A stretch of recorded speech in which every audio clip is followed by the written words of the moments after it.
बेटा आज हम ना मनी वाला जो चैप्टर है ना उसके कुछ होप्स हैं उनको देखेंगे, है ना। तो इसमें क्या है कि किस टाइप के जो क्वेश्चन हैं वो आ सकते हैं, थोड़ी सी इसके बारे में जानना जरूरी है। तो हमारा फर्स्ट क्वेश्चन है बेटा, after demonetisation people deposited the old currency into their bank accounts, it will decrease the money supply in the economy, refund and diffuse. बेटा ये बताना है, जैसे आपको पता है कि डिमोनेटाइजेशन हुआ था। डिमोनेटाइजेशन में क्या हुआ था, 500 और 1000 रुपीज के नोट वो क्या कर दिया था, इनवैलिड कर दिया था कि वो लीगल टेंडर नहीं रहेंगे। ठीक है, आपको बताया था लीगल टेंडर का मतलब क्या होता है, गवर्नमेंट ने राइट दे दिया कि इस करेंसी को आप लीगली यूज कर सकते हो। अगर आपको कोई मना करेगा तो आप उसके ऊपर लीगली एक्शन ले सकते हो। लेकिन डिमोनेटाइजेशन जब हुआ था तो क्या हो गया था, जो 500 रुपीज के नोट थे और जो 1000 रुपीज के नोट थे, दीज आर पेपर नोट, इनको क्या कर दिया था, इनको इलीगल कर दिया था एक तरीके से ना। मतलब ये कह दिया था कि अब आप उनको ट्रांजेक्शन्स में यूज नहीं कर पाएंगे, उनको इनवैलिड कर दिया था। ठीक है, तो ऐसे कहा गया बेटा, after demonetisation people deposited the old currency into their bank. तो क्या हुआ, लोगों के पास जितने भी 500 और 1000 रुपीज के नोट थे उन्होंने क्या कर दिया, अपने बैंक में डिपॉजिट कर दिए, अपने बैंक अकाउंट में डिपॉजिट कर दिए। तो कहते हैं कि it will decrease the money supply in the economy. क्या इस प्रोसेस ने मनी सप्लाई को डिक्रीज कर दिया, ये बात बतानी है। डिफेंड का मतलब होता है बेटा ट्रू और रिफ्यूट का मतलब होता है फॉल्स। तो ये बताना क्या ये बात सच है या झूठ है। तो सबसे पहले तो आपको ये पता होना चाहिए मनी सप्लाई को हम निकालते कैसे हैं। क्या बताया था आपसे, क्या करते हैं, currency and coins with the public, और प्लस क्या करते हैं, डिमांड डिपॉजिट्स जो भी पीपल्स की कमर्शियल बैंक्स में है, और प्लस क्या करते हैं, ओडी। ये था आपका मनी सप्लाई का फर्स्ट मेजरमेंट और यही हमें अप्लाई करना है। तो हमने क्या कहा, मनी सप्लाई जो है वो क्या होती है, हमने क्या कहा था, जो भी एक पर्टिकुलर पॉइंट ऑफ टाइम पे लोगों के पास जो भी वॉल्यूम है मनी का, ठीक है, वो क्या होती है, मनी सप्लाई होती है। तो अब हमें ये पता होना चाहिए कि भाई आपने ये कहा कि डिमोनेटाइजेशन के बाद में लोगों ने जो अपना पैसा था वो बैंक अकाउंट में डिपॉजिट कर दिया। इसका मतलब जो उनके हैंड में करेंसी थी वो किस में कन्वर्ट हो गई, डीडी में कन्वर्ट हो गई। इसका मतलब मनी सप्लाई तो डिक्रीज नहीं हुई ना भाई, मनी सप्लाई तो एज इट इज बनी रही। तो ये क्या हो गई, स्टेटमेंट क्या हो गई, फॉल्स हो गई, रिफ्यूट हो गई। ठीक है, तो क्या कहेंगे हम इसके बारे में, the given statement is refuted, deposit of old currency by the people reduce the currency held by the public. भाई लोगों ने अगर डिपॉजिट कर दिया बैंक में तो क्या होगा, उनके द्वारा जो करेंसी हेल्ड थी वो रिड्यूस होगी, बट क्या होगा, इंक्रीज हो जाएगी, जो net demand deposit held by the commercial bank, जो लोगों की डिमांड डिपॉजिट्स थी कमर्शियल बैंक के पास, वो क्या हो जाएंगी, उतनी ही अमाउंट से बढ़ जाएंगी, है ना। तो क्या हो गया, so there will be no change in the money supply in the economy. तो मनी सप्लाई में किसी भी प्रकार का कोई भी चेंज नहीं हुआ था जब डिमोनेटाइजेशन हुआ था। तो ठीक है, क्या हुआ, जस्ट क्या हुआ, जो करेंसी लोगों के पास थी वो अब क्या हो गया, डिमांड डिपॉजिट की फॉर्म में कमर्शियल बैंकों के पास आ गई। जितनी करेंसी लोगों के पास कम हुई उतनी ही बैंक के पास आ गई। इसका मतलब कोई भी चेंज मनी सप्लाई में नहीं हुआ था। ओके, ये सिर्फ किस लिए किया गया था डिमोनेटाइजेशन, ताकि जो ब्लैक मनी है इकोनॉमी में, जो टैक्स पेयर की कैटेगरी में जो लोग आते हैं, ब्लैक मनी जो लोग रखते हैं, ताकि वो चीज नॉलेज में आए गवर्नमेंट के, तो गवर्नमेंट अपनी रिवेन्यू बढ़ा सकेगी। टैक्स पेयर को अगर आइडेंटिफाई कर पाएगी तो क्या होगा, गवर्नमेंट की रिवेन्यू बढ़ जाएगी। ठीक है बेटा, तो ये था आपका फर्स्ट हॉट का क्वेश्चन। नेक्स्ट है बेटा, why money supply is term as stock concept. ऐसे कहते हैं बेटा, मनी सप्लाई जो है ना उसको हम स्टॉक कंसेप्ट क्यों कहते हैं। तो देखो, आपने सबसे पहले तो आपने डेफिनेशन को देखा होगा। मनी सप्लाई की डेफिनेशन में क्या लिखवाया था हमने कहा था, money supply refers to total volume of money held by the public at a particular point of time in the economy. तो बेटा वो पर्टिकुलर पॉइंट ऑफ टाइम पे मेजर हो रही है मनी सप्लाई, इसलिए वो क्या होगी, स्टॉक कंसेप्ट होगी। तो हम क्या कह देंगे, हम ये कहेंगे money supply is a stock concept as it is concern with a particular point of time, क्योंकि ये क्या होती है, एक पर्टिकुलर पॉइंट ऑफ टाइम पे कंसर्न होती है, मेजर की जाती है। ओके, नेक्स्ट है बेटा आपका, नेक्स्ट क्वेश्चन है आपका, what is liquidity trap. Liquidity trap क्या होता है भाई, ये क्वेश्चन बहुत अच्छा क्वेश्चन है, आप इसको ध्यान से समझे, बहुत जरूरी है, बहुत यूपीएससी लेवल पे भी ये क्वेश्चन आया हुआ है कि लिक्विडिटी ट्रैप क्या होता है, बहुत बार कॉम्पिटिटिव टेस्ट में आता है इकोनॉमिक्स में। लिक्विडिटी ट्रैप का मतलब क्या होता है कि बहुत ज्यादा लोगों के पास करेंसी है हैंड में, है ना। लिक्विडिटी का मतलब क्या होता है कि लोगों के पास मोस्ट लिक्विड फॉर्म में है मनी, मतलब लोगों के पास क्या है, हाई पावर्ड मनी ज्यादा है, मतलब लोगों ने जो कैश को होल्ड कर रखा है ना हैंड्स में, वो ज्यादा कर रखा है। क्यों कर रखा है, देखो ये बेटा, this is that economic condition in which interest rate are very low. क्या है, इंटरेस्ट रेट जो है ना वो बहुत कम है, and saving rates are very high, और लोग क्या कर रहे हैं, सेविंग ज्यादा करते हैं। ठीक है, तो इससे क्या होगा भाई, अगर लिक्विडिटी ट्रैप अगर ज्यादा रहेगा ना, तो क्या रहेगा, सीधी सी बात है कि जो आपकी वो जो था ना, आपने कहा था स्पेकुलेटिव मोटिव जो था, स्पेकुलेटिव मोटिव किससे इफेक्टेड होता है, इंटरेस्ट रेट से इफेक्टेड होता है। तो अगर इंटरेस्ट रेट अगर कम रहेगी तो क्या होगा, लोग क्या करेंगे, स्पेकुलेटिव मोटिव के लिए पैसा ज्यादा रखेंगे, मतलब कहाँ पे इन्वेस्टमेंट ज्यादा करना चाहेंगे लोग, फाइनेंशियल एसेट्स में लोग ज्यादा इन्वेस्ट करना चाहेंगे बजाय कि डेट देने के, किसी को उधार देने के, ऋण देने के। ठीक है, दिस इज लिक्विडिटी ट्रैप। क्या बोलेंगे, it is economic situation in which interest rate are very low and saving rates are very high. Next बेटा आपका क्वेश्चन है, explain how introduction of money has lead to the expansion of the market. कहते हैं कि आप ये हमें बताइए कि जो मनी जो है ना, मनी जब वो मनी इंट्रोड्यूस हुई तो उसने मार्केट को कैसे एक्सपेंड कर दिया, मार्केट को कैसे बड़ा कर दिया, मार्केट जो है वो बड़ी कैसे हो गई मनी के इंट्रोडक्शन से, ये बताना है। देखो सबसे पहले देखो, introduction of money has lead to expansion of market through the expansion of exchange. देखो आपको पता है कि मनी जैसे ही आई तो एक्सचेंज क्या हो गए, बढ़ गए, लेन देन बढ़ गए, सेल परचेज बढ़ गई, तो उससे क्या हुआ, सीधी सी बात है, अगर एक्सचेंज बढ़ा तो क्या होगा, जो ट्रांजेक्शन है वो ज्यादा हुई, ट्रांजेक्शन अगर ज्यादा हुई तो क्या हुआ, मनी की जो साइज थी वो बढ़ी। ठीक है, क्योंकि बार्टर सिस्टम में क्या था भाई, डबल कोइंसिडेंस ऑफ वांट थी, जिसकी वजह से क्या था, एक प्रॉपर सिस्टम नहीं हो रहा था, एक प्रॉपर ट्रांजेक्शन लोग कर नहीं पा रहे थे, लोग डिमोटिवेट हो रहे थे। इस वजह से क्या था, मनी जो थी, मनी को इंट्रोड्यूस किया गया ताकि क्या, उसके मार्केट का एक्सपेंशन हो उसके। जैसे ही डबल कोइंसिडेंस की प्रॉब्लम सॉल्व हुई, मनी मीडियम ऑफ एक्सचेंज बन गई, जिससे क्या हुआ, ट्रांजेक्शन ज्यादा हुए, इससे वजह से क्या हुआ, मनी जो मार्केट थी वो मनी ने एक्सपेंड कर दी। नेक्स्ट है बेटा, जब वो मनी का एक फंक्शन होता है डेफर्ड ऑफ स्टैंडर्ड पेमेंट, इसकी वजह से क्या हुआ, फाइनेंशियल मार्केट और फाइनेंशियल इंटरमीडिएट्स आए। ठीक है, इसकी वजह से क्या हो गया, लोगों के पास कंजप्शन और इन्वेस्टमेंट के लिए जो अवेलेबिलिटी ऑफ फंड्स थे वो इंक्रीज हो गए, तो उससे क्या हुआ, मार्केट एक्सटेंड हुई। ठीक है बेटे, क्या कहा, फर्स्ट रीजन तो हमने ये बताया कि क्या था, एक तो क्या हो गया, एक्सचेंज बढ़ गए, क्योंकि मनी क्या थी, मनी थी मीडियम ऑफ एक्सचेंज।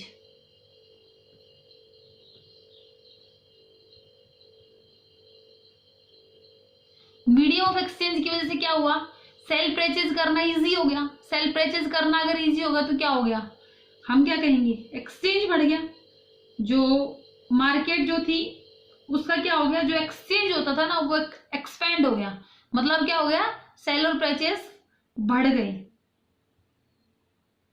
ठीक है, पहली बात तो ये थी। दूसरी बात ये थी, मनी का जो क्या फंक्शन था, standard for deferred payment.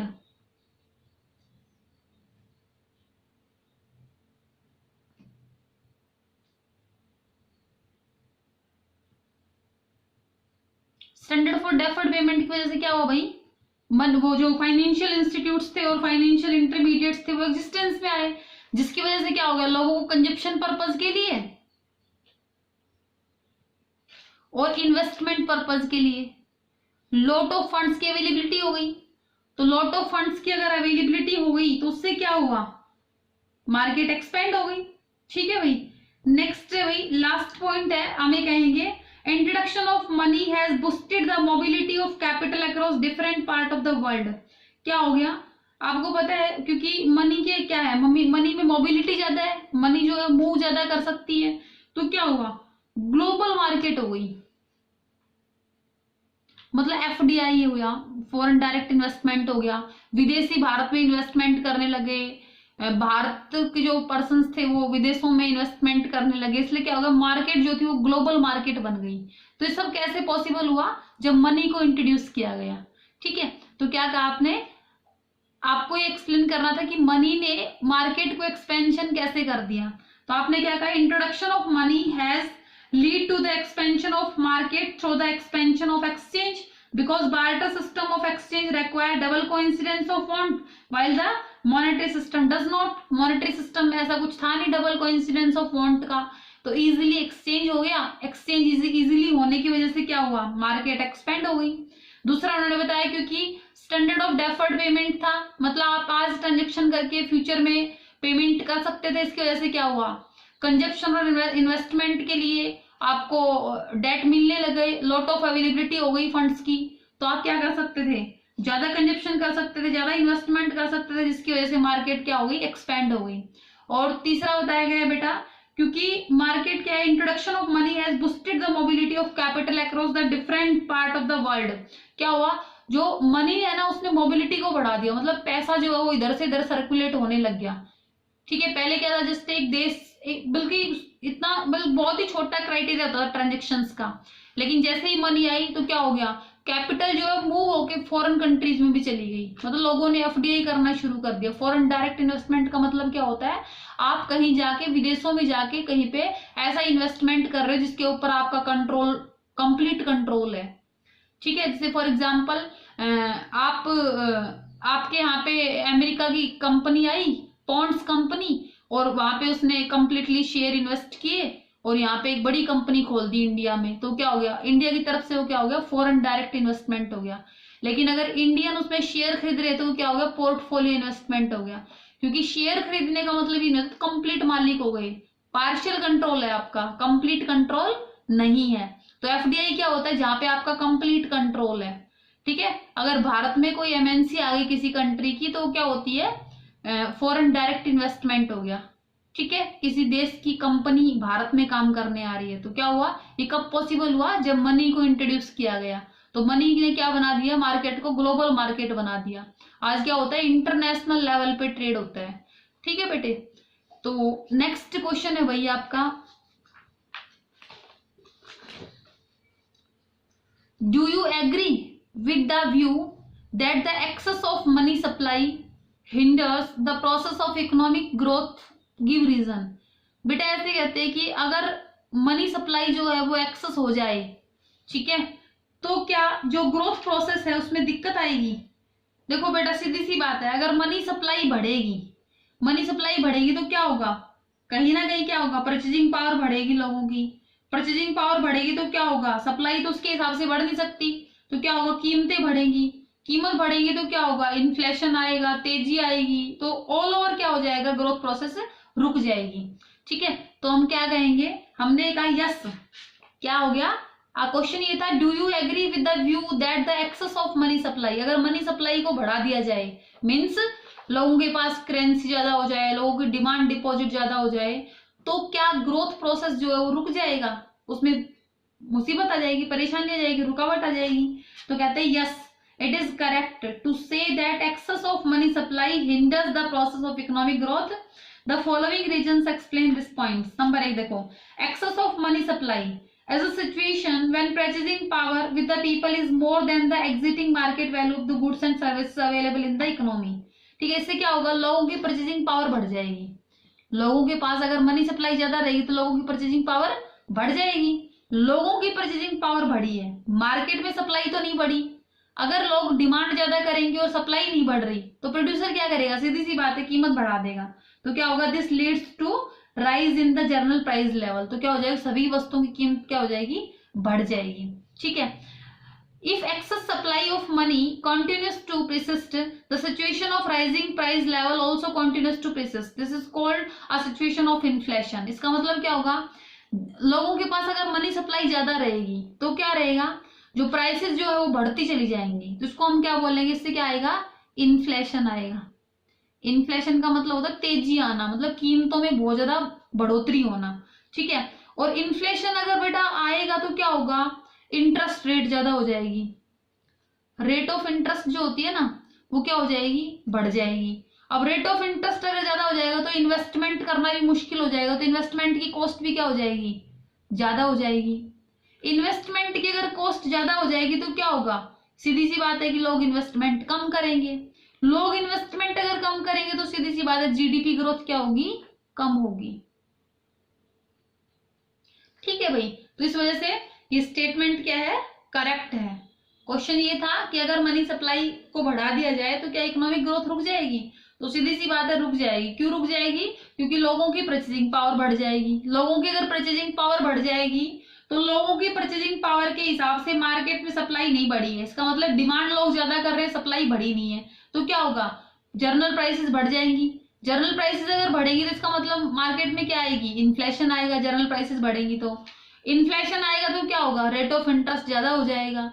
Rate of interest ज्यादा हो जाएगा तो इन्वेस्टमेंट की कॉस्ट बढ़ जाएगी, और इन्वेस्टमेंट की कॉस्ट बढ़ जाएगी तो लोग इन्वेस्टमेंट कम करेंगे, और लोग अगर इन्वेस्टमेंट कम करेंगे तो क्या होगा, जीडीपी ग्रोथ कम हो जाएगी।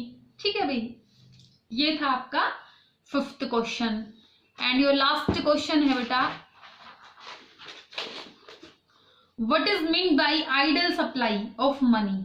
अगर आपसे कोई ये पूछे कि भाई आपने कहा कि भाई मनी की सप्लाई अगर बढ़ा देंगे तो क्या हो जाएगा, इन्फ्लेशन आ जाएगा, और घटाएंगे तो सीधी सी बात है वहां पे भी कोई ना कोई दिक्कत होगी, तो उस केस में क्या हो जाएगा, डिफ्लेशन आ जाएगा।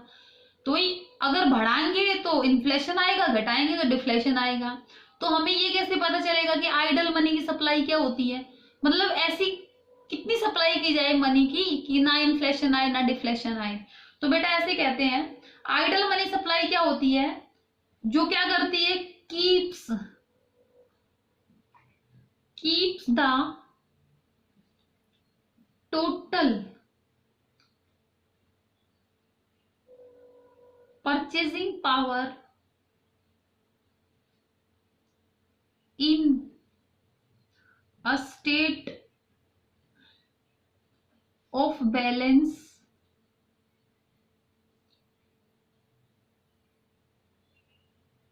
with the supply of goods and services in the economy।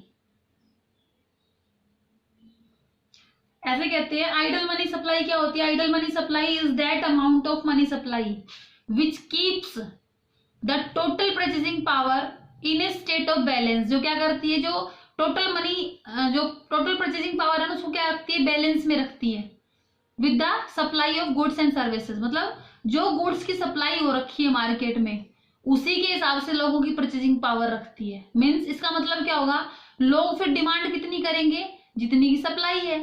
ये क्या हो गया, बैलेंस हो गया। तो इसका मतलब क्या हो गया, अगर लोगों की परचेजिंग पावर उतनी ही रखी जाए जितनी की इकोनॉमी में गुड्स और सर्विसेज की सप्लाई है, तो लोगों का जो डिमांड और सप्लाई का जो बैलेंस है वो सही रहेगा।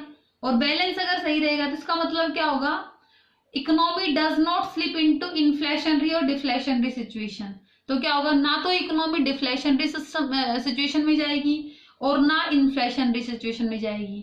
मतलब जब टोटल परचेजिंग पावर और supply of goods and services balance में रहेंगी तो ना तो इकोनॉमी में डिफ्लेशन आएगा और ना ही इन्फ्लेशन आएगा। इसी को क्या बोलते हैं, आइडल मनी सप्लाई बोलते हैं। ठीक है बेटा, तो इस टाइप के बेटा क्वेश्चंस थे आपकी बुक में, जो भी एमसीक्यूज हैं, रीजन बेस्ड हैं, मैचिंग वाले क्वेश्चन हैं, ट्रू फॉल्स वाले क्वेश्चन हैं, उनको सबको कवर कीजिए। ठीक है, और फिर हम नेक्स्ट चैप्टर लेके चलेंगे बैंकिंग वाला। ठीक है, आज के लिए इतना ही, थैंक्स।